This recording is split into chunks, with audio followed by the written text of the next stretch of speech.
네, 오늘 우리 나눌 말씀 마태복음 5장 13절부터 16절까지의 말씀입니다. 우리 다 일어서셔서 우리 같이 읽도록 하겠습니다. 한 목소리로 마태복음 5장 13절부터 16절까지의 말씀 우리 같이 한 목소리로 읽겠습니다. 너희는 세상의 소금이니 소금이 만일 그 맛을 잃으면 무엇으로 짜게 하리요? 후에는 아무 쓸데없어 다만 밖에 버려져 사람에게 밟힐 뿐이니라. 너희는 세상의 빛이라. 산 위에 있는 동네가 숨겨지지 못할 것이요 사람이 등불을 켜서 말 아래에 두지 아니하고 등경 위에 두나니 이러므로 집안 모든 사람에게 비치느니라. 이같이 너희 빛이 사람 앞에 비치게 하여 그들로 너희 착한 행실을 보고 하늘에 계신 너희 아버지께 영광을 돌리게 하라. 아멘. 자리에 앉으시기 바랍니다. 여러분은 어떤 나라에 살고 싶으세요? 우리는 아마 우린 다 좋은 나라에 살기를 원할 겁니다. 뭐 그런 걸 원하지 않는 사람은 없을 거예요. 그런데 우리가 좋은 나라에 살고 싶은데, 그런데 좋은 나라라는 것에 대해서 생각할 때 우리는 각자가 가지고 있는 좋은 나라에 대한 기준이 조금씩 다를 수 있다고 저는 좀 생각을 합니다. 누군가에게는 모두가 부자가 되는 나라가 좋은 나라일 수 있고, 누군가에게는 모두가 안전한 나라가 좋은 나라일 수 있고, 또 누군가는 그 국민 모두 한 사람 한 사람의 인격이 귀하게 대우받는 나라가 좋은 나라일 수 있고, 누군가에게는 어떠한 차별도 존재하지 않는 나라가 좋은 나라일 수 있고, 누군가에게는 금수저 흙수저가 없는 나라가 좋은 나라일 수 있겠죠. 이처럼 각자 생각하는 좋은 나라의 기준이 조금 다를 수 있습니다. 그리고 물론 조금 전에 제가 이야기했던 여러 가지 좋은 나라의 기준들, 일반적인 기준들을 모두 한꺼번에 이루는 나라가 있다면 우리는 거기서 살고 싶지 않을까라는 생각을 좀 해보게 되는데, 그런 의미에서 예수님이 나라라는 단어를 사용하신 것에는 저는 큰 의미가 있다고 생각합니다. 우리가 마태복음을 묵상하고 있는데요, 우리가 오늘 5장 13절부터 16절까지 말씀을 읽었지만 5장부터 7장까지 이제 예수님의 우리가 잘 아는 산상수훈이 기록되어져 있는데, 그 산상수훈 바로 앞에 보면 예수님의 사역을 요약하면서 마태가 우리에게 이야기해주고 있는 말이 있습니다. 마태복음 4장 23절을 보면 새 번역에 보면 이렇게 기록되어져 있어요. 예수께서 온 갈릴리를 두루 다니시면서 그들의 회당에서 가르치시며 하늘나라의 복음을 선포하며 백성 가운데의 모든 질병과 아픔을 고쳐주셨다라고 말합니다. 그리고 이 말씀은 9장에도, 우리가 지난주에 읽었던 9장에도 동일하게 반복되어져 있습니다. 예수님이 이 땅에서 하신 사역 가운데 가장 중요한 핵심적인 사역은 천국 복음, 천국이라는 게 하늘나라잖아요. 하늘나라의 복음을 이 땅에 선포하시는 것입니다. 예수님은 이 땅에 살고 있는 사람들에게 하늘나라에 대해서 이야기해 주셨습니다. 그리고 그 하늘나라의 이야기는 바로 5장에서 7장까지 마태가 이야기하고 있는 산상수훈이라고 이름 붙여진 이 산에서 하신 말씀에 하늘나라는 어떤 곳인지에 대해서 이야기하고 있습니다. 이 5장에서 7장은 산상수훈, 이 말씀은 예수님의 설교로서 많은 그리스도인들이 참 좋아하고 또 중요하게 여기는 말씀입니다. 때로는 또 부담이 되는 말씀이기도 합니다. 그런데 우리가 이 산상수훈을 읽을 때 좀 오해하는 부분이 있는 것 같아요. 우리는 산상수훈을 읽으면서 이 땅에서 내가 또는 우리가 어떻게 하면 조금 더 나은 삶을 살 수 있을까에 대해서 생각하면서 이 말씀을 읽어 나갈 때가 많이 있습니다. 산상수훈을 이 땅에서 내가 조금 더 나은 삶을 살기 위한 어떤 주님이 주시는 지침들, 방법들, 이런 걸로 우리는 이해하면서 읽을 때가 있어요. 그런데 이렇게 말씀을 읽게 될 때 큰 문제가 발생하게 되는데, 그건 뭐냐 하면 내가 이 말씀에 나와 있는 행동을 해서 이 땅에서 조금 더 나은 삶 또는 조금 더 나은 사람으로 나아지기를, 발전하기를 원한다는 것입니다. 그러니까 이렇게 생각하니까 주어진 말씀을 내가 이 땅에서 잘 지켜서 더 나은 삶을 누려야겠다고 우리는 생각하면서 이 말씀을 읽을 때가 있죠. 그게 대표적인 게 산상수훈이고 또 그 중에서도 팔복이 아닌가라는 생각을 하게 됩니다. 우리는 복을 받는 것을 참 좋아합니다. 그래서 팔복을 읽을 때에도 내가 이 땅에서 예수님이 말씀하신 이것들을 잘 해내서 예수님이 말씀하신 복을 잘 받아야 되겠다라고 생각하죠. 뭐 예를 들면 심령이 가난한 사람은 복이 있나니 천국이 저희들의 것이며 라는 말씀을 보면서 우리는 어떻게 반응하느냐 하면 심령이 가난한 사람은 천국을 소유할 수 있다는 것을 우리가 말씀을 통해서 알기 때문에 그럼 우리는 어디에 질문을 갖게 되냐면 심령이 가난한다는 거는 그럼 뭐냐? 우리는 천국을 얻기 위해서 심령을 어떻게 가난하게 해야 되는 거냐? 라고 생각하는 경우가 많습니다. 사실 심령이 가난하단 말은 그렇게 쉽게 우리가 이해되어지는 말은 아닙니다. 그래서 성경에는 여러 가지 번역본들이 있는데 그 번역본들에도 조금 이제 풀어서 쓴 번역본들에도 이 심령이 가난하다는 말을 번역을 한 사람들의 의도에 따라서 조금씩 풀어서 이야기하는 경우가 많이 있어요. 뭐 이런 거죠. 자신이 가난한 것을 아는 사람들이 얼마나 복된 사람들인가라고 번역하는 책도 있고요. 자신의 영적 빈곤을 아는 자들은 복이 있다라고 번역하는 곳도 있습니다. 그런데 사실 헬라어 원문을 찾아보면 헬라어 원문에는 그런 의미가 그렇게 들어있지 않습니다. 그냥 거기는 심령이 마음이 가난한 사람이라고 되어져 있어요. 저도 이 말씀을 읽을 때 과거에 심령이 가난하다는 건 도대체 어떤 것인가, 그걸 아는 게 이 말씀을 이해하는 핵심이라고 생각했습니다. 왜냐하면 하나님이 바라시는 조건을 찾아서 하나님이 주시는 복을 이 땅에서 내가 어떻게 하면 누릴 수 있을까라고 생각하고 말씀을 읽기 때문입니다.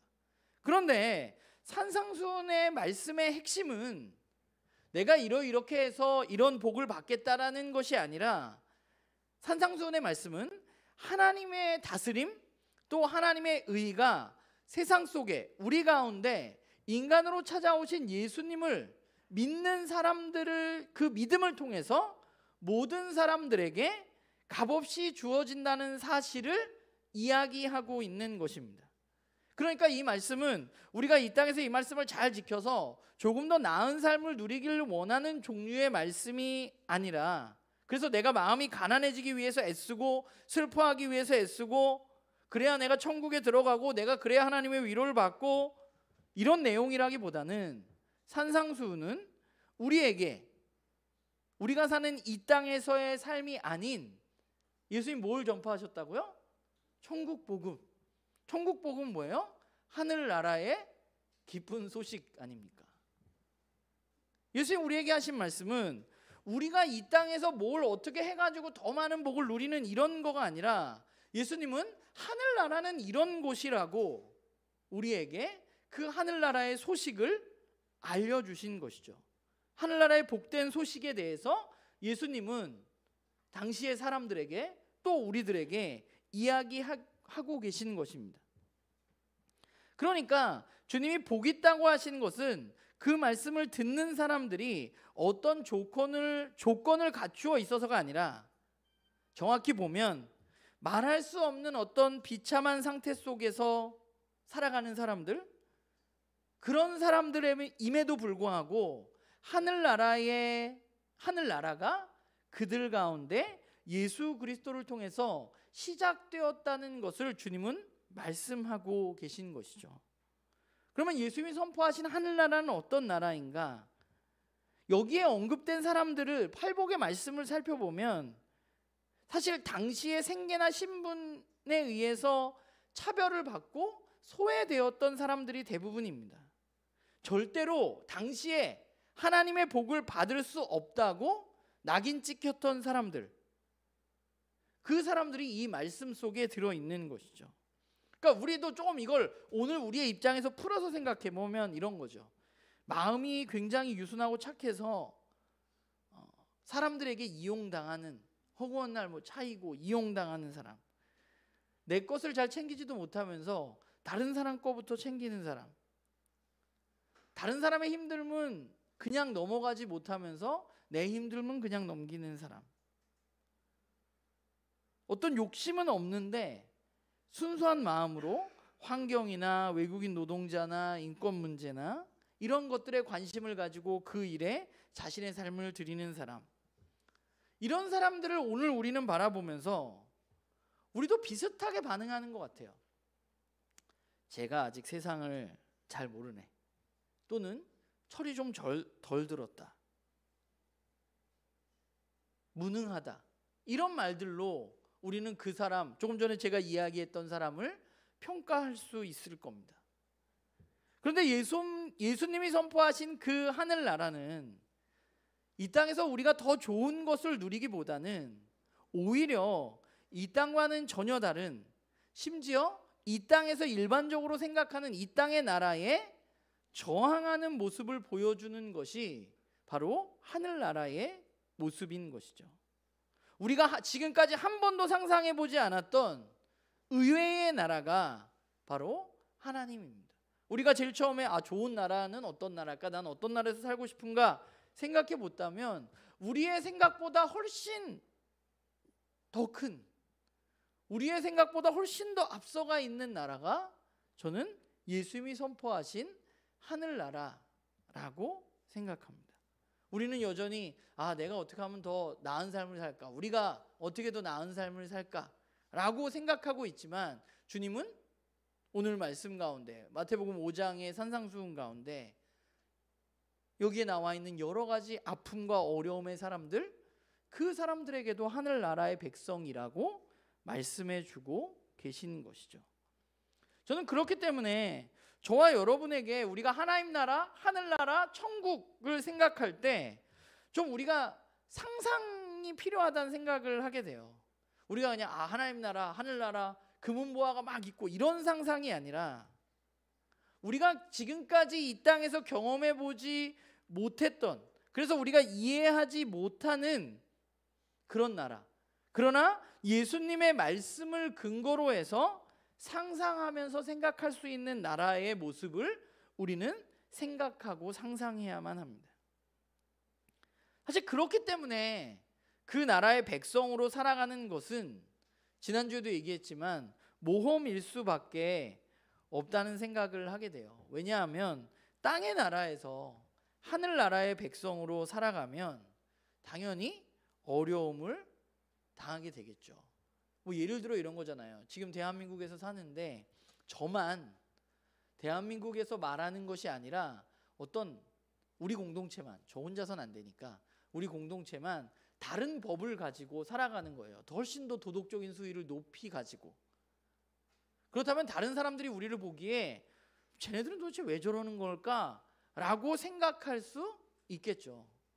저는 하늘나라라는 것이 우리에게 그렇게 받아들여져야 된다고 생각해요. 우리가 그냥 모호하게 내가 그냥 죽어서 가는데 하나님 다스리는 거, 이런 게 그냥 모호한 개념이 아니라 실제적으로 우리는 오늘 이 땅의 나라에서 하나님의 말씀이라는 이것을 기준으로 이 땅 가운데 우리의 삶을 살아가는 것, 그것이 바로 이 땅에 이루어지는 하늘나라의 모습이라고 저는 생각합니다. 그러면 우리가 어떻게 그런 하늘나라의 백성으로 살아갈 수 있을까? 우리가 좀 한번 생각해 보면, 우리가 이 모험의 여정을 떠날 때 기억해야 할 것이 있는데, 그것은 바로 이 땅을 향한 하나님의 뜻은 무엇이고 하나님의 그 뜻을 이루어가기 위해서 어떤 방법을 사용하고 계시냐 하는 것입니다. 하나님은 이제 하나님의 뜻을 결정하시고 계획대로 예수님을 이 땅 가운데 보내셨습니다. 그런데 이 예수님을 보낸 이 하나님의 계획은 이제 어떻게 진행이 될 것이냐? 하나님은 하나님의 뜻을 이루어가기 위해서 예수님 이후에 이 땅에 한 공동체, 모임을 세우시게 되는데 그게 바로 교회입니다. 하나님은 성경을 살펴보면 한 개인이 아니라 분명히 공동체를 통해서 하나님의 뜻과 계획을 드러내시고 이루어 가시는 모습을 볼 수 있습니다. 왜냐하면 그래서 하나님은 나라라는 표현을 저는 사용했다고 생각해요. 혼자가 아니라 우리가 함께 하는 사람들이기 때문에 그렇습니다. 그게 하나님의 방법이에요. 그래서 하나님은 이스라엘 민족을 선택하셨던 것이고 오늘 우리를 선택하신 것입니다.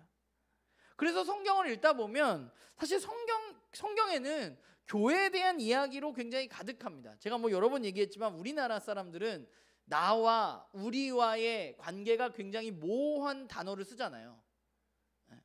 내 아내인데 우리는 우리 아내 뭐 이렇게 쓰기도 하고, 왜 우리 아내예요? 제 아내지. 그렇잖아요. 근데 한국 사람들은 그런 말을 쓰거든요. 너와 너희는 분명히 다른데 우리는 너라고 이야기하면 그냥 너희라고 얘기하면 너를 지칭하는 것으로 생각하게 돼요. 오늘 말씀도 잘 살펴보면 누구에게 이야기를 하고 있어요? 너희는. 이 말씀을 듣고 있는 무리들을 위해서, 그 제자들, 지금 이 사람들은 어디 있는 사람들이에요? 예수님을 따랐던 많은 사람들 중에 특별히 예수님의 말씀을 듣기 위해서 어디로 올라간 사람들이에요? 산에 올라간 사람들입니다. 그 사람들을 바라보면서 이야기하고 있는 거예요.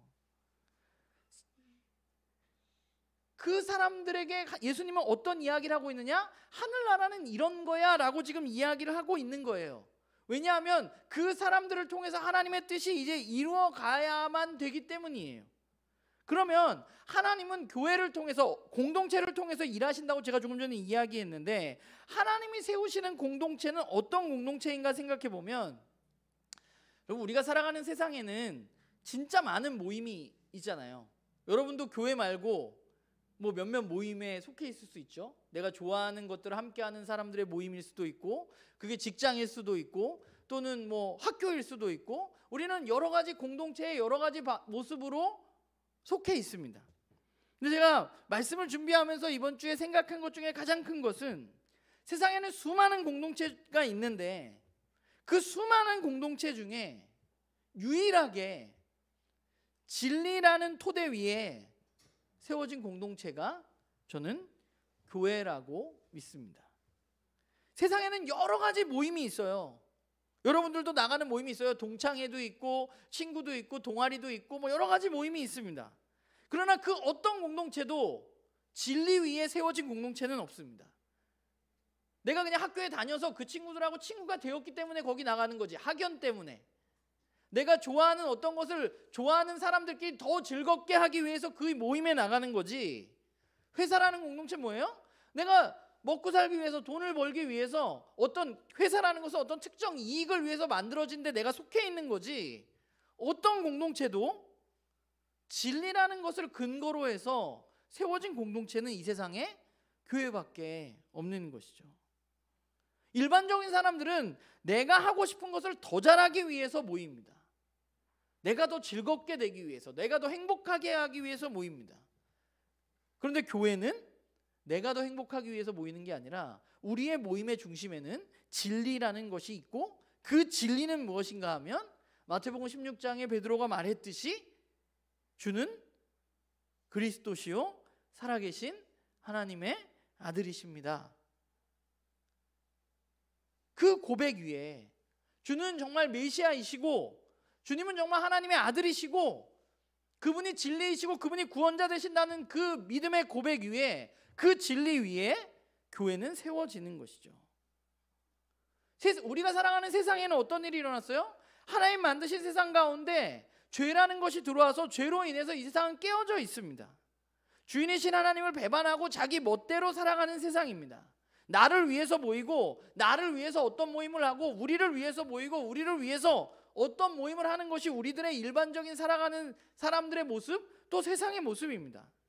그런데 우리는 그 가운데 나를 위해서, 우리를 위해서 살아가는 사람들 가운데 특별히 부르심을 받은 사람이에요. 어떤 부르심을 받았냐 하면, 나를 위해서가 아니라, 우리를 위해서가 아니라 진리를 위해서 부르심을 받은 사람들이 바로 저와 여러분들인 것이죠. 오늘 말씀을 보면서 예수님이 하시는 이 말씀을 듣는 사람은 누구일까?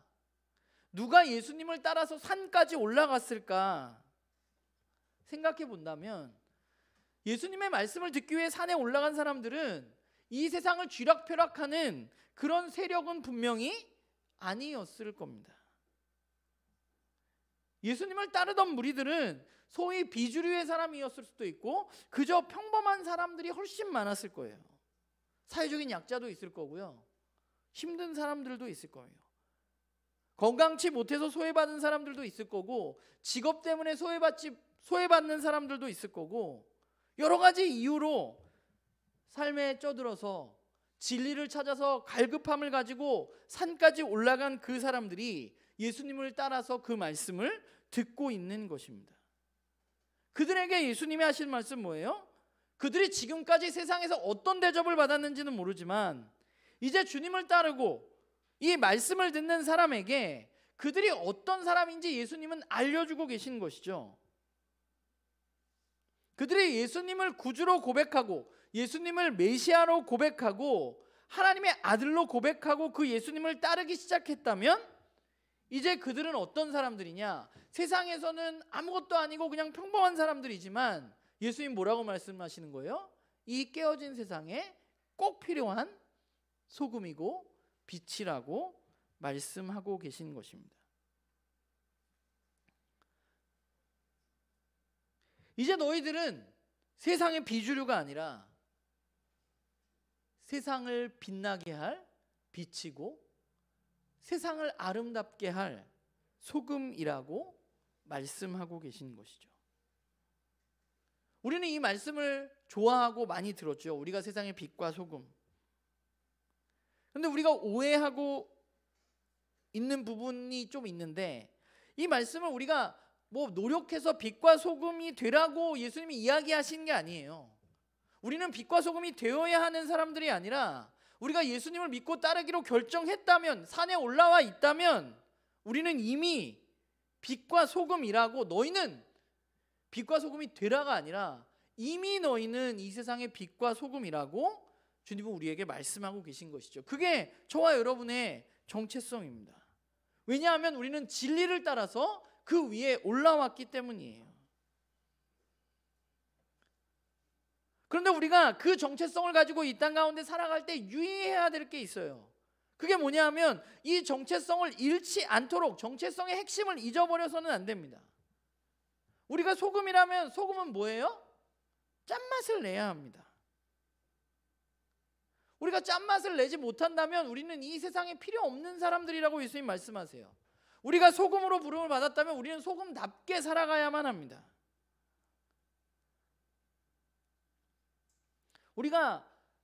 제가 어제 마태복음 5장을 읽어오라고 여러분들에게 말씀을 드렸는데 우리가 지난번에 최근에 묵상을 하기도 했지만 팔복 말씀, 이 산상수훈의 말씀 중에 팔복 말씀을 읽다 보면 마지막 부분에 핍박에 대한 이야기가 나옵니다.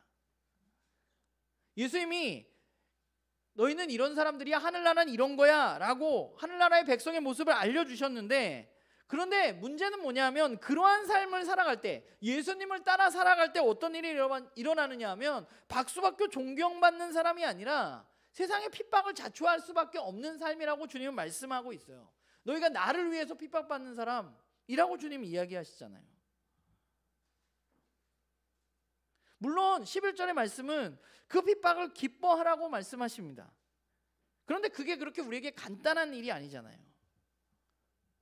우리가 예수님을 따라서 이 모험을 하게 된다는 것은 그렇게 쉬운 일은 아니라는 거예요. 그리고 우리가 그 길을 걸어갈 때, 이 모험을 해나갈 때 우리에게는 여러 가지 유혹들을 우리는 만나게 되고 직면하게 됩니다.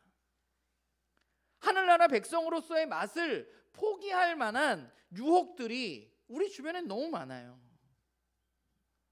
주님은 이 말씀을 듣고 있는 사람들에게 그것에 대해서 경고하고 계신 것이죠. 하늘나라의 백성으로 살아가는데 너희가 이 땅 가운데 이 땅의 나라의 유혹 속에서 끝까지 자기 정체성을 지키면서 짠맛을 내야 한다고 주님은 말씀하고 계신 것입니다. 우리가 그 맛을 잃으면 우리는 더 이상 그분을 따라가는 사람이 아닌 거예요. 또한 우리는 빛이라고 말씀하시잖아요. 빛은 뭐냐면 어둠을 드러내는 것입니다. 그리고 그 빛의 특성 중에 하나는 뭐예요? 감출 수 없다는 것이죠. 그래서 주님은 그걸 설명하면서 두 가지 예를 듭니다. 산 위의 도시와 등경 위의 등불입니다. 산 위에 제가 가끔 보면 구봉산 있잖아요, 춘천에. 구봉산에 카페들이 쫙 있잖아요. 그 저녁에 보면 불이 쫙 켜져 있거든요. 저희 집에서 되게 잘 보이는데 쫙 켜져 있잖아요. 불 켜져 있으면 감출 수가 없어요. 위에 있어서. 아, 저기 뭐가 있구나 할 수 있는 거죠. 제가 모르면 어떨 때 모르는 거예요? 불을 안 켜놓으면 모르지. 그렇지만 산 위에서 불을 켜놓으면, 빛을 비추면 아, 저기 뭐가 있구나 라고 알 수 있는 거죠. 등경 위의 등불도 마찬가지입니다. 그 밑에 두지 말고 빛을 밝히려면, 우리가 등을 달 때 바닥에 다는 사람이 어디 있어요? 위에 달지. 더 많은 곳을 비추기 위해서, 더 밝게 하기 위해서 빛의 역할은 어둠을 밝게 하는 것입니다. 빛은 사람들에게 노출되어져 있을 때 그 기능을 제대로 발휘할 수 있어요. 그게 바로 저와 여러분의 삶이에요. 빛으로 우리가 그 역할을 감당하게 될 때 우리를 통해서 이 땅의 어둠 가운데 진짜 빛이 비춰지게 된다는 것입니다.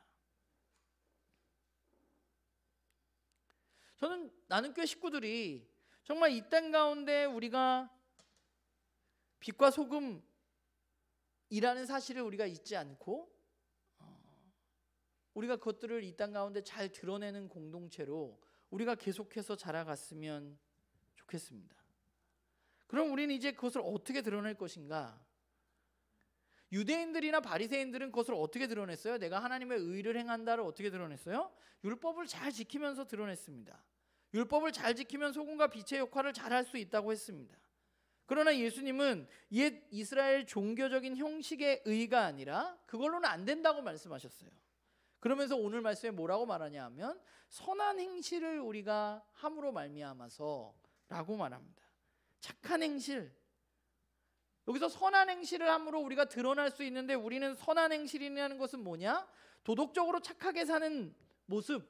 물론 이건 틀리진 않을 것 같아요. 그러나 이것이 성경적인 답은 분명 아닙니다. 여기서 말하는 착한 행실, 선한 행실이라는 것은 하나님의 뜻을 행하는 것입니다. 하나님의 말씀대로 살아가는 것이고, 그 하나님의 말씀의 가장 큰, 아주 짧게 요약하면 우리가 잘 아는 대로 뭐예요? 성경에 말하는 큰 두 가지가 뭐예요? 하나님을 사랑하고 이웃을 사랑하는 것입니다. 우리는 오늘 마태가 이야기하듯이 우리 아버지의 이름을 위해서 착한 행실을 해야만 돼요. 하나님을 사랑하고 이웃을 사랑해야만 합니다. 우리가 주기도문에서 예수님께 배웠듯이 아버지의 이름에 거룩히 여김을 하기 위해서 우리가 되게 해달라고 기도하는 것처럼 우리의 착한 행실에 뭐가 달려있느냐 하면 우리 아버지 되시는 하나님의 명예, 이름이 달려있는 것이죠. 또 우리의 삶에 하나님의 꿈과 하나님의 비전이 달려있는 거예요. 하나님은 교회를 통해서 이 땅 가운데 빛과 소금의 역할을 감당해서 비추시겠다고 했는데, 우리가 짠맛을 잃으면 결국은 우리를 불러주신 그 하나님의 비전과 꿈에 문제가 생기는 것이죠. 저와 여러분이 그냥 이렇게 그냥 별 사람 아닌 게 아니라, 우리 지난주 얘기했지만 우리 네이버에 쳐도 이름은 안 나온 사람이지만, 그러나 우리에게 이 온 우주 만물을 지으신 하나님의 이름이, 하나님의 비전이 저와 여러분에게 달려있다는 사실을 생각할 때 우리는 평범하지만 매우 특별한 사람들입니다. 가끔 하나님 왜 교회를 세우시고 교회를 통해서 일하려고 하실까라는 생각을 하게 됩니다. 에베소 말씀을 보면 교회는 하나님이 거하실 성전으로 지어져 간다고 말합니다. 이 땅에서 우리는 하나님이 거하시는 하늘나라의 삶을 살아가는, 제가 봤을 땐 유일한 사람들입니다. 하나님의 이 세상을 향한 비전과 꿈이 유일하게 드러나는 곳이 어디냐? 교회입니다. 우리에게는 이제 이 땅에서 하늘나라의 삶을 실제적으로 살아내는 그런 용기가 필요한 것이고, 하나님은 이 땅에서 하늘나라의 삶을 실제적으로 살아낼 공동체가 필요했던 것입니다. 그래서 하나님 교회를 세우신 거죠. 저는 우리가 뭐 여러 가지 해야 할 일들이 있잖아요. 이 땅에 빛을 또 소금으로서의 역할을 감당하기 위해서 해야 할 여러 가지 일들이 있는데, 저는 사실 12년 되고 막 교회에 대해서 이런저런 생각들을 하면서 우리가 이 세상에 어떤 행동을 해서 우리는 꽤 괜찮은 교회야 라고 우리를 드러내는 것보다 저는 훨씬 더 중요한 게 우리에게 있다는 생각을 하게 돼요.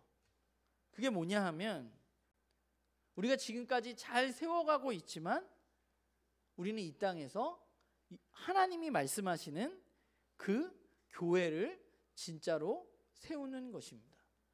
우리가 세상에 인정받기 위해서 뭘 할 게 아니라 사실 우리는 가장 먼저 해야 될 일은 하나님의 말씀 가운데 교회를, 우리는 하나님 원하시는 교회를 세워나가는 것이죠. 우리는 너무 많은 일들을 하려고 하고 너무 세상에 인정받으려고 우리를 이해시키려고 하는지도 모르겠어요. 우리가 해야 할 일은 세상에 인정받는 게 아니라 우리가 교회가 되는 것입니다. 우리가 교회가 될 때 세상은 우리를 바라보게 되고, 우리는 교회가 될 때 감추어질 수 없는 빛이 되고, 우리가 교회가 될 때 우리는 짠맛을 낼 수 있는 것이죠.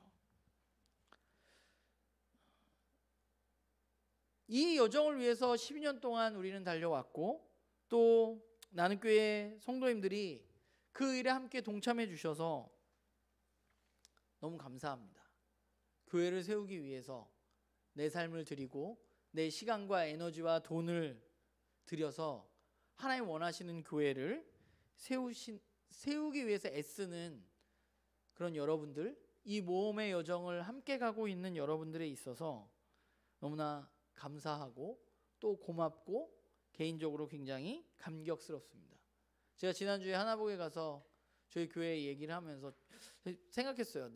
저 원래 사례 발표 잘 안 하거든요. 왜냐면 제가 별로 한 게 별로 없는 것 같아, 내가. 그래서 그 사례 발표 잘 안 하는데 가서 그냥 그걸 준비하면서 생각을 하다가, 우리 나눔교회 식구들이 처음에 교회를 세우고 제가 하나님의 사람을 세우고 교회를 세우는 일을 열심히 해야 되겠다라고 생각을 했는데, 12년 동안 우리가 굉장히 뭔가 빠르게 뭘 하진 않았으나, 그러나 우리가 12년 동안 한 걸음 한 걸음 한 걸음 여기까지 잘 걸어왔구나 라는 생각을 하게 됐습니다.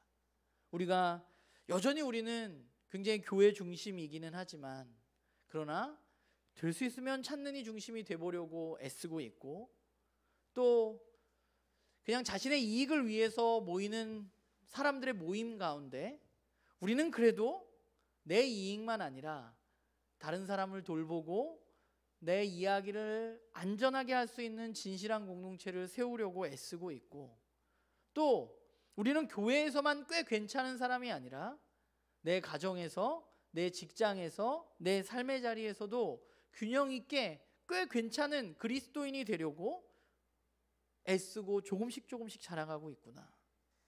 그리고 아직은 미흡하지만 우리가 이 깨어진 세상을 조금 더 하나님 나라는 이런 겁니다 보여주기 위해서 변혁적인 여러 가지 일들을 나눔교회 식구들을 통해서 하고 있구나라는 생각을 해보게 됩니다.